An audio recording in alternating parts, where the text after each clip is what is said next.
इस बार की गर्मियों में पूरे दक्षिणी यूरोप में जंगल की आग धधकती रही। हीट वेव के असर से सूख चुके पेड़ पौधों ने आग पकड़ ली। कई पर्यटकों और स्थानीय लोगों को बचकर भागना पड़ा।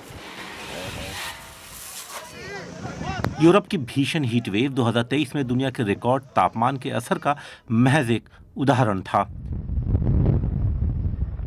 हमारा क्लाइमेट बदल रहा है और इसमें तेजी से परिवर्तन हो रहा है। ये सब सिर्फ दुनिया भर के रिकॉर्ड तापमानों में ही नहीं दिखा, बल्कि बार बार बिगड़ते मौसम और उसकी तीव्रता में भी दर्ज किया गया। हमने 2023 में जो देखा, उस साल के 7 महीने अब तक के रिकॉर्ड में सबसे गर्म महीने थे। ग्रीन हाउस गैसों के उत्सर्जन और खासकर कार्बन डाइऑक्साइड के कारण रिकॉर्ड तापमान बढ़ा था। लेकिन अतिरिक्त गर्मी प्रशांत महासागर क्षेत्र में मौसम के उतार चढ़ाव से भी आई, जिसे अल नीनो कहा जाता है, जहां समुद्र का गर्म पानी सतह पर आ जाता है।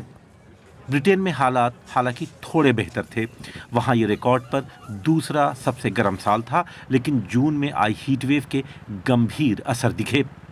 बढ़ते तापमान और कम बारिश से कुछ नदियों में ऑक्सीजन का स्तर कम हो गया। मछुआरों के मुताबिक इनकी वजह से अप्रत्याशित रूप से मछलियां मरने लगीं। ऑक्सीजन रीडर 1.7% ऑक्सीजन बता रहा है, जबकि ये 60% से 100% होना चाहिए। मछलियां हाँफती हुई दिखी, जिससे वो सीगल के झुंडों का आसान शिकार बन गईं। दुनिया जिस तरह के उच्च तापमान का सामना कर रही है, यह सिर्फ उसकी एक मिसाल है। साल 2023 में हमारी धरती का जो जल चक्र है वो बुरी तरह प्रभावित हुआ है, जिसकी वजह से जबरदस्त तूफान, बाढ़, सूखा और जंगलों में आग लगने जैसी घटनाएं हुई हैं। ये दावा किया गया है ऑस्ट्रेलियन नेशनल यूनिवर्सिटी के एक नए अध्ययन में। इसमें कहा गया है कि जीवाश्म ईंधनों के जलने के कारण हवा और समुद्रों का तापमान बढ़ रहा है, जिससे मॉनसून की दिशाएं बदल रही हैं। सिडनी से बीबीसी संवाददाता फिल मर्सर इस बारे में और जानकारी दे रहे हैं। ऑस्ट्रेलियन नेशनल यूनिवर्सिटी की टीम ग्लोबल वाटर साइकिल का हर साल विश्लेषण करती है। इसमें बारिश और फिर पानी की भाप बनने की प्रक्रिया भी शामिल है। टीम का मानना है कि हमारी धरती चरम मौसमी दशाओं के बीच घूम रही है।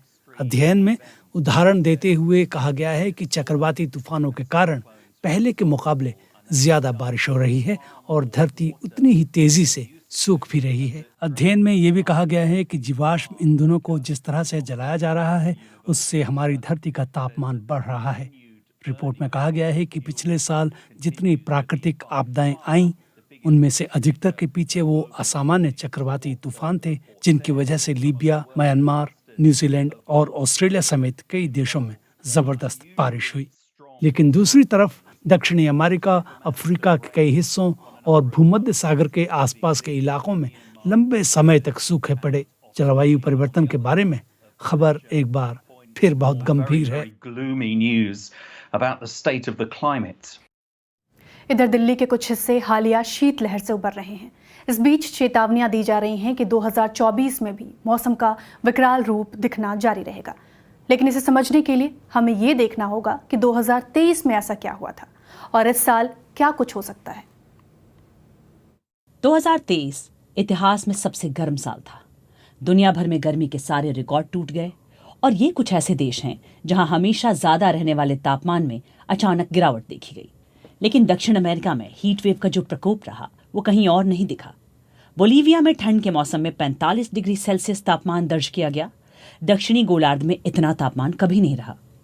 क्षेत्र में गर्मी से सूखे के हालात बन गए। ब्राजील में रियो नीग्रो 120 सालों में अपने सबसे निचले स्तर पर है। वर्ल्ड वेदर एट्रीब्यूशन ग्रुप के मुताबिक इंसानी कारणों से होने वाले जलवायु परिवर्तन के चलते हीट वेव की संभावना 100 गुना ज्यादा हो गई है। सिर्फ हवा के तापमान ने रिकॉर्ड नहीं तोड़े हैं। समुद्री गर्म हवाओं का समंदर के इकोसिस्टम पर विनाशकारी असर पड़ता है। उत्तरी अटलांटिक में जुलाई के दौरान समुद्री सतह का रोज का तापमान 8 डिग्री सेल्सियस तक था, जो औसत से गर्म है।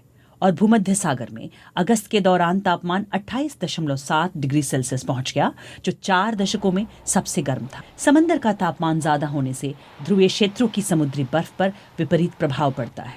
अंटार्कटिका में सितंबर के दौरान समुद्री बर्फ का विस्तार सामान्य से करीब 15 लाख वर्ग किलोमीटर कम था। लगभग 10,000 एम्पेरर पेंगुइन्स के बच्चों की मौत के लिए घटती समुद्री बर्फ को जिम्मेदार ठहराया गया। क्योंकि उनके तैरने के लिए जरूरी वाटरप्रूफ पंख निकलने से पहले ही बर्फ पिघल गई थी। हम अक्सर कहते हैं कि कैसे एक गर्म दुनिया पर पानी का प्रकोप बढ़ रहा है।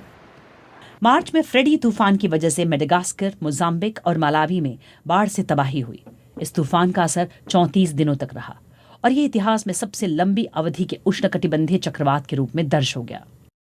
फिर सितंबर में भूमध्य सागर में आए डैनियल तूफान को 2013 के बाद आया सबसे विध्वंसकारी तूफान माना गया। इससे विनाशकारी बाढ़ आई और ग्रीक अर्थव्यवस्था को 5 अरब यूरो का नुकसान होने का अनुमान जताया गया। लेकिन सबसे ज्यादा नुकसान लीबिया को हुआ। भारी बारिश की वजह से डेर्ना शहर के नजदीक 2 बांध ढह गए और कम से कम 4000 लोगों की मौत हो गई। और अक्टूबर में पूरी प्रशांत क्षेत्र में ओटिस तूफान ने सिर्फ कुछ ही घंटों के भीतर उष्णकटिबंधीय तूफान से कैटेगरी 5 वाले घातक तूफान का भयानक रूप ले लिया, जिससे अकापुल्को शहर के नजदीक तेज हवाओं ने तबाही मचाई और बाढ़ और भूस्खलन का भी सामना करना पड़ा। कनाडा के जंगल की आग ने रिकॉर्ड तोड़ दिया।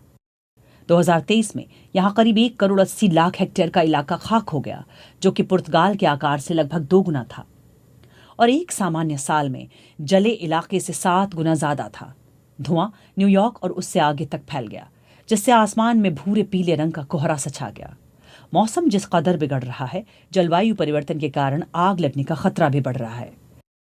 धरती के गर्म होने के बावजूद हमें बहुत ज्यादा ठंड का भी सामना करना पड़ेगा। मध्य यूरोप में गर्मी के मौसम में कुछ वक्त के लिए ठंड पड़ी, जिससे जुलाई में ऑस्ट्रिया के किड्सटाइन हॉर्न में दुर्लभ बर्फबारी हुई।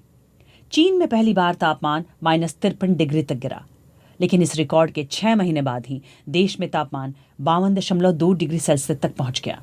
कई वैज्ञानिकों को नहीं लगता कि हमने अब तक मौजूदा अल नीनो का अनुमानित प्रभाव पूरी तरह से देखा है।